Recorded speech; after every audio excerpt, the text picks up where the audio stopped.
Hello बच्चों, welcome to my YouTube channel science fact में आपका स्वागत है। आज मैं आपके लिए स्टैटिक्स जीके का 10 महत्वपूर्ण क्वेश्चन और उसका विश्लेषण लेके आया हूँ। तो फर्स्ट क्वेश्चन की ओर चलते हैं। फर्स्ट क्वेश्चन है कि माउंट एवरेस्ट पर 2 बार फतेह करने वाली पहली महिला कौन थी। तो माउंट एवरेस्ट पर 2 बार फतेह करने वाली पहली महिला जो थी वह थी संतोष यादव। ठीक ना, उनका नाम क्या था? उनका नाम था आपका संतोष यादव।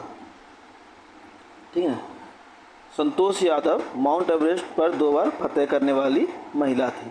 माउंट एवरेस्ट विश्व का सबसे बड़ा पर्वत है और इसकी ऊंचाई जो है वो 8848.86 मीटर है। ठीक ना, मीटर है।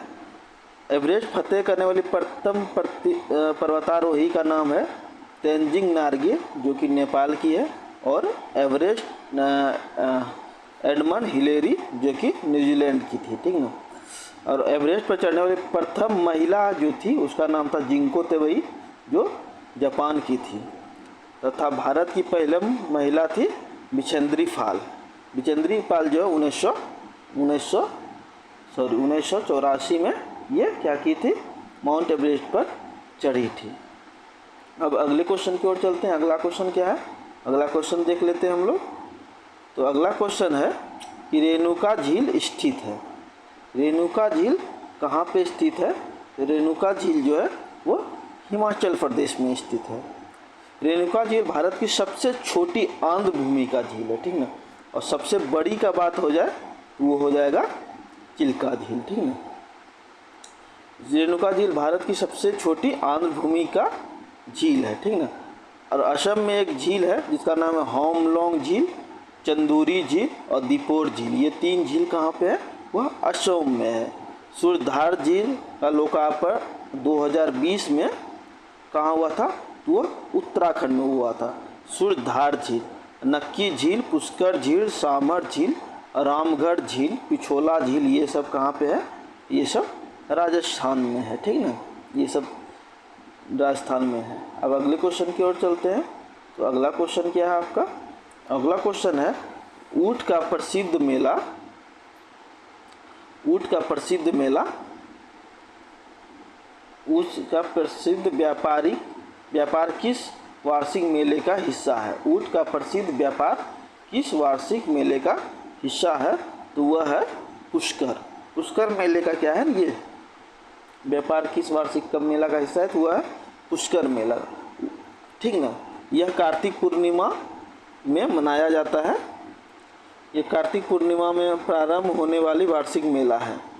अब कुंभ मेला का बात कर ले, ये प्रत्येक 12 साल में आते हैं और यह क्रमशः प्रयागराज, हरिद्वार, नासिक और उज्जैन में मनाया जाता है। और इसका काल होता है 1 जनवरी से 30 अप्रैल तक। ये प्रत्येक 12 साल में यह जगह पे मनाया जाता है। ये जगह लिख लीजिए, प्रायः पूछा जाता है। एक है प्रयागराज, दूसरा है हरिद्वार, तीसरा है नासिक और चौथा है उज्जैन। ठीक है, ये लिख लीजिएगा। अब अगले क्वेश्चन की ओर चलते हैं। कभी कभी ये पूछा जा सकता है कि पुष्कर मेला कैसा मेला है? तो ये एक धार्मिक मेला है। ठीक ना, यह कार्तिक पूर्णिमा में मनाया जाता है, इसको याद रख लीजिएगा। ठीक है, और अगला क्वेश्चन है, अगला क्वेश्चन आपका है कि शराबबंदी लागू करने वाला पहला भारतीय राज्य कौन सा है? ठीक है, शराबबंदी लागू करने वाला पहला भारतीय राज्य कौन सा है? तो वह है गुजरात। गुजरात में सबसे पहले शराबबंदी हुआ था जो कि 1965 में हुआ था। ठीक है, केरल में 2014 में हुआ था और बिहार में हुआ था 1 अप्रैल 2016 को बिहार में पूर्ण शराबबंदी की घोषणा हुई थी। ठीक ना, और ये नीति निर्देशक तत्व में आर्टिकल 47 में इसका वर्णन है कि राज्य के नीति निर्देशक कहाँ से लिया गया है। तो राज्य का नीति निर्देशक तत्व आयरलैंड से लिया गया है, ये आप याद कर लीजिए। ठीक ना, अब अगला क्वेश्चन की ओर चलते हैं, देखते हैं अगला क्वेश्चन क्या है आपका। अगला क्वेश्चन है कि पाइली, ठीक ना, पाइली एक्सप्रेस के नाम से जानी जाती है। पाइली एक्सप्रेस हम लोग किसको बोलते हैं, ठीक ना। पाइली एक्सप्रेस के नाम से किन्हें संबोधित किया गया है, वह है पीटी उषा। पीटी उषा को जो है ना पाइली एक्सप्रेस के नाम से जाना जाता है, और हिमा दास को ढींग एक्सप्रेस के नाम से जाना जाता है। ढींग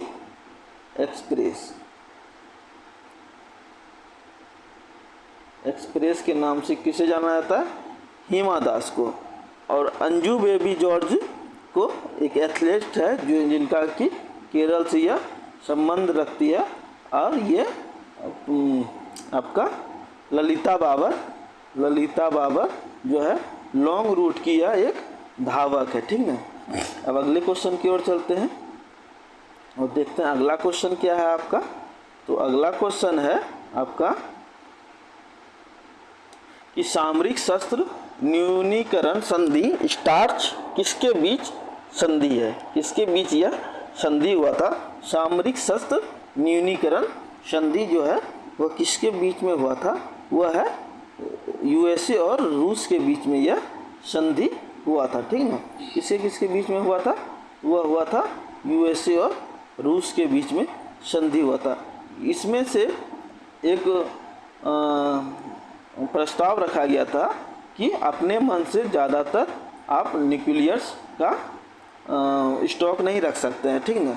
यह संधि जो लागू हुआ था यह 2011 में हुआ था, और ख़त्म जो हुआ था फरवरी 2021 में इसको समाप्त कर दिया गया था, ठीक ना। अब अगले क्वेश्चन की ओर चलते हैं और देखते हैं अगला क्वेश्चन क्या है आपका। अगला क्वेश्चन ये है कि गोल्डन रॉक पेगोडा एक मंदिर है, वह कहाँ पर किस देश में है, ठीक है। गोल्डन रॉक पेगोडा एक मंदिर है जो है वह कहाँ किस देश में स्थित है, वह है म्यांमार में स्थित है। यह बुद्ध धर्म से संबंधित है। किस धर्म से संबंधित है, यह मंदिर जो है बुद्ध धर्म से संबंधित है। अब पुरातात्विक कथा के अनुसार कहा गया है यह बुद्ध के बालों से घिरा हुआ है, ठीक ना। अब श्रीलंका में सबसे ज़्यादा बुद्ध का मंदिर है, यह है क्रमशः दाम्बुला गुफा मंदिर, गल विहार, मिंटेक शिखर, टूल का मंदिर इत्यादि, यह सब प्रसिद्ध मंदिर है बौद्ध का वहाँ पे, ठीक ना। और चीन में एक बौद्ध का प्रसिद्ध मंदिर है जिसका नाम है स्प्रिंग, ठीक है, स्प्रिंग टेम्पल। ये कहाँ पे है, यह चीन में स्थित है। और एक बुद्ध को लेके सबसे इम्पोर्टेंट बात नेपाल में है लुम्बिनी, ठीक है ना।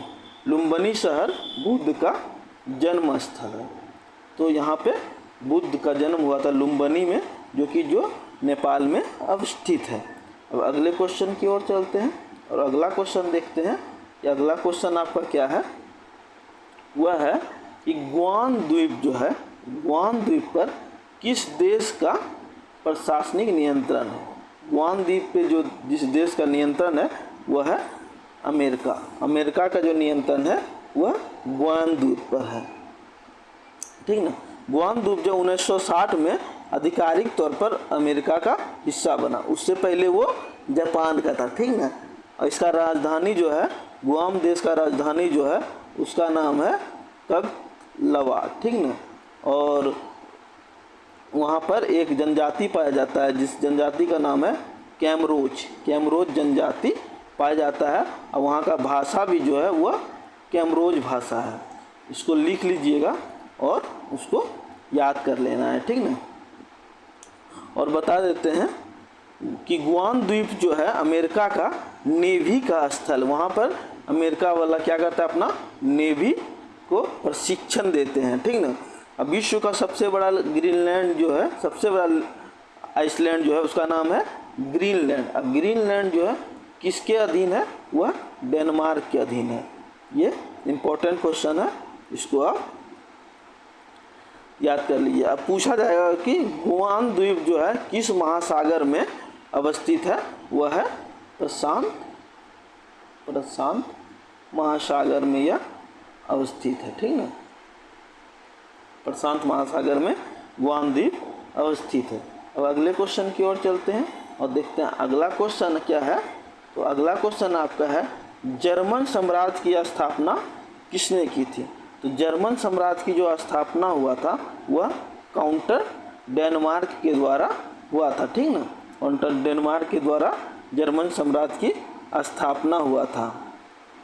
यह जो स्थापना किया था ये 1871 ईस्वी में बिस्मार्क के द्वारा यह स्थापना किया गया था, ठीक ना। प्रारंभिक अवस्था में बिस्मार्क जो है वो उदारवादी थे और बाद में यह क्या हुआ, कट्टर विरोधी बन गए, ठीक ना। और बता दिया जाए तो हिटलर जर्मन के ही एक शासक थे, ठीक ना। हिटलर कहाँ का था? जर्मन का ही एक शासक थे। हिटलर जर्मन का ही एक शासक थे। अब अगले क्वेश्चन की ओर चलते हैं और देखते हैं अगला क्वेश्चन क्या है। अगला क्वेश्चन है कि भारतीय रिजर्व बैंक के प्रथम भारतीय, यहाँ पे गौर करने वाली है, यहाँ पे दिया हुआ भारतीय रिजर्व बैंक के प्रथम भारतीय गवर्नर कौन थे? तो वह प्रथम भारतीय गवर्नर थे CD देशमुख। अगर ये पूछा जाए कि भारतीय रिजर्व बैंक के प्रथम गवर्नर कौन थे, वो थे एस ऑसवार्थ स्मिथ, ठीक ना। ऑसवान, यहाँ पे NO आएगा, सर ऑसवार्न स्मिथ यह फर्स्ट भारतीय रिजर्व बैंक के गवर्नर थे। अब पूछा जाएगा कि भारतीय रिजर्व बैंक की स्थापना कब हुई थी?